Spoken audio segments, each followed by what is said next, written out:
जंग की घड़ी की तुम गुहार दो, आन बान शान या की जान का हो दान, आज एक धनुष के बाण पे उतार दो। न मुझे किसी ने भेजा है, न मैं यहाँ आया हूँ, मुझे तो माँ गंगा ने बुलाया है।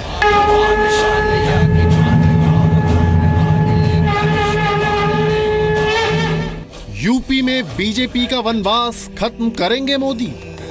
घोषणाएं करने वाली सरकारें तो बहुत आई, लेकिन घोषणा कर करके हिसाब देने वाली पहली सरकार आपके चरणों में बैठी।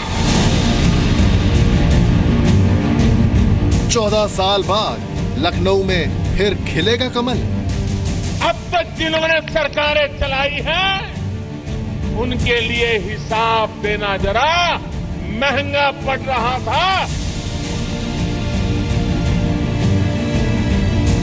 हाथी हाथ साइकिल पर मोदी मैजिक भारी। उन नोटों की मालाएं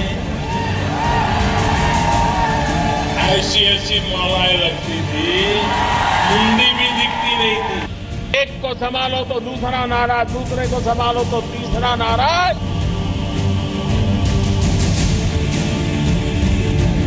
2014 वाली आंधी फिर चला पाएंगे मोदी। हिंदुस्तान का नेक दिल इंसान उत्तर प्रदेश के भविष्य के लिए संकल्पबद्ध होकर के परिवर्तन ला करके रहने वाला है, ये मैं साफ देख रहा हूं।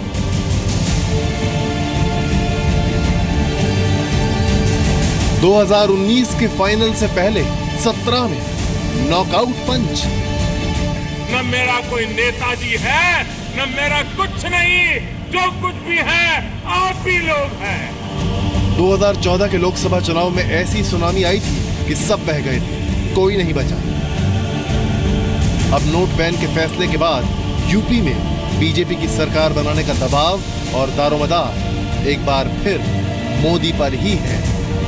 जब तक लखनऊ में सरकार नहीं बदलोगे, ये गुंडागिर्दी करने वाले ठिकाने नहीं लगने वाले। मोदी की रैली से यूपी में परिवर्तन। प्रधानमंत्री नरेंद्र मोदी आज लखनऊ में बीजेपी की परिवर्तन रैली को संबोधित करेंगे। लखनऊ में होने वाली इस रैली में 10 लाख लोगों के जुटने का अनुमान जताया जा रहा है। नए साल में प्रधानमंत्री नरेंद्र मोदी की यह पहली रैली है।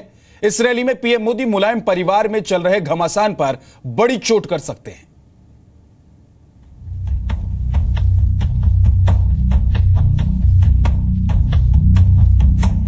लखनऊ से यूपी पर राज करने के लिए सबका अपना अपना इंतजार है। बीजेपी को 14 साल के वनवास खत्म होने का इंतजार है। कांग्रेस का इंतजार अब 3 दशकों का हो चला है। सत्ता से बेदखल हुए मायावती को 5 साल हो गए हैं। नोट बैन की 50 दिन की मियाद खत्म होने के बाद प्रधानमंत्री मोदी आज पहली बार कोई रैली करेंगे। पीएम मोदी की नए साल की पहली रैली लखनऊ में होने जा रही है। बीजेपी की परिवर्तन रैली में 10 लाख लोगों के पहुंचने का दावा किया जा रहा है। उन नोटों की मालाएं ऐसी ऐसी मालाएं लगती थी, मुंडी भी दिखती नहीं थी। यूपी की सत्ता में वापसी के लिए शुरू की गई बीजेपी की परिवर्तन रैली का सिलसिला भी आज लखनऊ में होने वाली इस रैली के साथ थम जाएगा। यादव परिवार में मचे घमासान पर पीएम मोदी सीधी चोट कर सकते हैं। एक को संभालो तो दूसरा नाराज, दूसरे को संभालो तो तीसरा नाराज। वो अपनों को संभालने में लगे, देश को संभालने के लिए उनके पास समय नहीं था, देश को संभालने के लिए उनकी प्रायोरिटी नहीं। परिवर्तन रैली के जरिए बीजेपी ने यूपी में 17,162 किलोमीटर का सफर तय किया, जिनके जरिए सभी 403 विधानसभा सीटों तक पहुंचा गया। प्रधानमंत्री मोदी के अलावा बीजेपी अध्यक्ष अमित शाह और राजनाथ सिंह ने भी यूपी में कई रैलियां की। पीएम मोदी ने आज की रैली से पहले कुशीनगर, कानपुर, गाजीपुर, आगरा, मुरादाबाद में परिवर्तन रैली को संबोधित किया, जबकि बहराइच में मौसम खराब होने की वजह से पीएम नहीं पहुंच सके थे और फोन से रैली को संबोधित किया था। ये परिवर्तन की आग, ये परिवर्तन की ललक, पूरे उत्तर प्रदेश में परिवर्तन की आंधी क्यों आई है? जब तक लखनऊ में सरकार नहीं बदलोगे, ये गुंडागिर्दी करने वाले ठिकाने नहीं लगने वाले हैं। यूपी चुनावों में अब महीनों का नहीं, हफ्तों का वक्त है। बीजेपी को भी पता है कि उसके लिए चुनाव कितने अहम हैं। लोकसभा चुनावों में यूपी की 80 में से 72 सीटें जीतने वाली बीजेपी पर वैसे ही प्रदर्शन को दोहराने का दबाव है। 2019 के लोकसभा चुनावों से पहले यूपी के नतीजों को सेमीफाइनल मुकाबले के तौर पर देखा जा रहा है। विपक्ष इन चुनावों को मोदी की लोकप्रियता और केंद्र सरकार के कामकाज पर जनता के फैसले के तौर पर प्रोजेक्ट करेगा। बीजेपी के लिए यूपी में आखिरी बार राजनाथ सिंह ने 2002 में सूबे की कमान संभाली थी। जाहिर है बीजेपी अब इस वनवास को खत्म करने की तैयारी में है।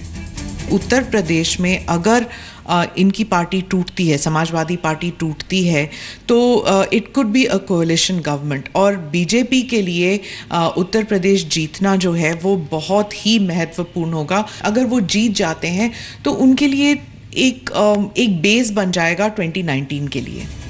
बीजेपी को घेरने के लिए एसपी, बीएसपी और कांग्रेस की रणनीति नोट बैन के बाद लोगों को ही तकलीफों के इर्द गिर्द घूम रही है।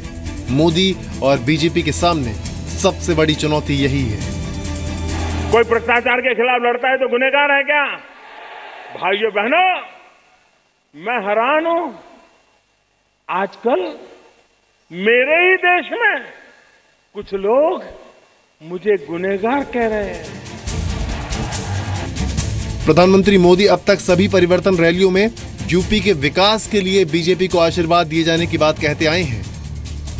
लखनऊ में आज एक बार फिर समाजवादी पार्टी की सरकार में कानून व्यवस्था को बड़ा मुद्दा बनाकर वो अखिलेश सरकार पर चोट कर सकते हैं। हर कोई गुंडागर्दी कर रहा है, सरकार में बैठे लोग गुंडागर्दी करने वालों को सह दे रहे हैं। भाइयों, तो सामान्य मानवी जाएगा कहां?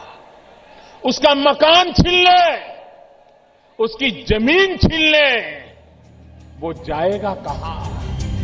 बीजेपी यूपी में भी प्रधानमंत्री मोदी को ही चेहरा बनाकर चुनाव लड़ रही है। जाहिर है पार्टी की उम्मीद यही है कि वो लोकसभा चुनावों वाले प्रदर्शन को दोहराकर उस सूबे पर अपना राज कायम करे जो देश की सत्ता की चाबी उसके हाथ में दे सकता है। ब्यूरो रिपोर्ट, जी मीडिया।